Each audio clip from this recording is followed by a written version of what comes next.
Welcome to the Laws of Lifehouse Project. I'm Samantha Foster, your host. On our show, we will be shining a light on the supporters of our mission and the survivors of domestic violence and human trafficking journey through our programs. Today, we are interviewing Diana Curtis, our certified grief coach. She is here to help with grief recovery and transcend grief in our second pillar of mental health.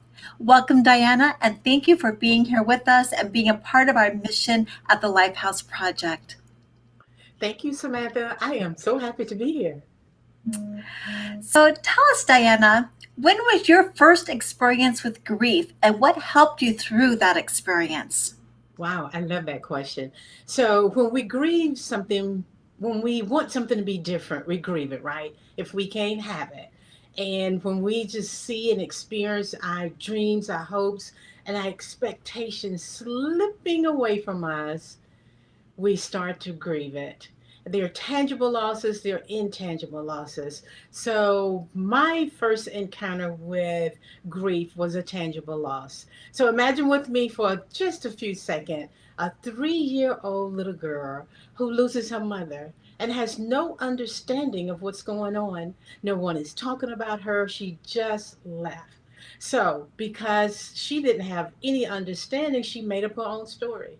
And that story she associated that story with love and abandonment. If I love you, you will leave me. My mother left me, so you would do the same. So that little girl carried those seeds of abandonment and betrayal and isolation inside of her.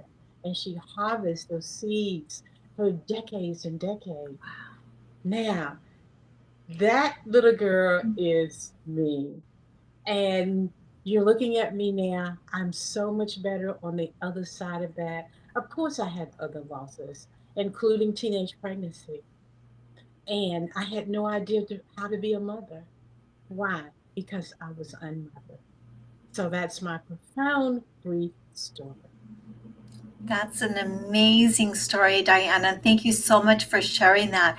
And so many of us have experienced a lot of grief in our life and just not knowing how to transcend that, not knowing how to heal it.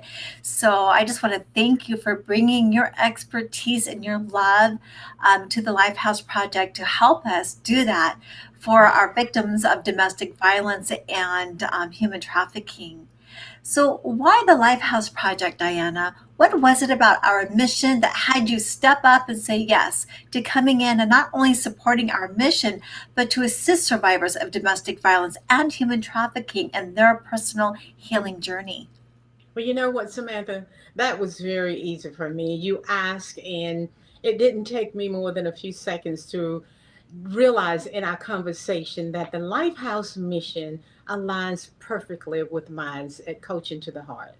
So we both want to provide that wraparound support for women and children, not only to meet their basic needs, the housing, the safety, the food, which is so, so important, but also provide some resources for their emotional, their mental, their spiritual, and their physical health, and also eliminate the possibility for aloneness while they're on their journey. So when we talked about that, it was like a no-brainer. And I've also witnessed domestic violence growing up as a child. And unfortunately, I attracted the same in my life as an adult. And it's not uncommon for women who don't have their mothers in their life to attract the wrong people in their life, experience domestic violence, human trafficking, prostitution, whatever. So it's not uncommon. And I can say that in terms of a domestic violence, I've been there, done that. Wow. So, how Yeah. do you feel about coming in and hearing these incredible stories of survival, some never being heard or talked about? How are you staying centered through these stories? Yeah. So I'm very encouraged that women are now speaking up. They're no longer swallowing and drinking and eating and sexing the pain. And I'm excited to be able to tell them, to tell your audience that they're not what happened to them. that it happened. It's not who they are. They are none of that trauma that happened to them. So, and I'm just happy to be able to support them in releasing the shame and the guilt around that, and just remind them that they are divine, they're powerful, they're loved, and they are a spirit of peace and strength. Even though they can't feel it in this moment because it's covered by the pain, but it doesn't mean that it's not there. So I help them change the meaning of their story. How do I stay grounded? Well, I practice what I preach. I practice what I teach. And that's what I teach about grounding. And of course, the women that I work with, they carry some heavy, a lot of emotional weight. So, Yeah. of course, I have to set boundaries for myself. And in setting those boundaries, I don't carry the weight of their pain. I express lots of empathy, but I don't carry their weight. Because if I do, I'm not able to be effective in supporting them. So I see everyone that I meet as a, a strength, a pillar strength, at the same strength and power and courage that's inside of me, it's inside of them. So that's how I hold the space for them, and I just give them tools. They do the work. Yeah. You're an amazing person. That's just wonderful, and thank you so much for sharing all of that. Mhm. It helps to let people know, how what's involved in assisting and holding that space for others, and how it affects us personally when we're working with people who've been traumatized in their life.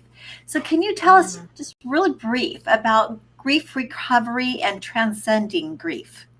Okay, so those are my two signature programs. And what I know for sure is all any of us want is for the pain to go away when we're going through something, right? But most of us are afraid to feel that pain. We're not quite sure we can survive reliving it. And what people don't know is we relive it every single day of our life until we release it, heal it, and release it. So the grief recovery method has a science research element. I am happily retired from science research background. Public health has always been my life. So the grief recovery method helps resolve the help individuals recover from unresolved grief. And you know that stuff that meets you every morning, those thoughts that say, I'm not good enough, I'm not pretty enough, I'm not smart enough. And sometimes, often, we blame ourselves, we blame others. So that program describes what help you know what grief is not. It it really get in the mix of the losses in relationships, recovery tools, and communication tools. And then the transcend grief method is an opportunity to go deeper. And that's really my baby because it's an elegant blend of the science, the spirituality, and practicality. That's amazing. And Yeah. just really, like with one or two sentences, why do you love your job? Wow, that is so easy for me. Well, first of all, I just said that I retired from the CDC. So I no longer have a job. Wow. I do not refer to it as a job. It is my life purpose. It's after retirement. This is what I was created to do. I've lived it. I'm on the other side of it. I'm all better. You never really heal totally, but I'm all better. I'm on the other side. So, number one, it was what I was created to do. So, it's easy for me. I'm passionate about it. I get to remind others that healing is only one thought away, and every moment is a fresh beginning.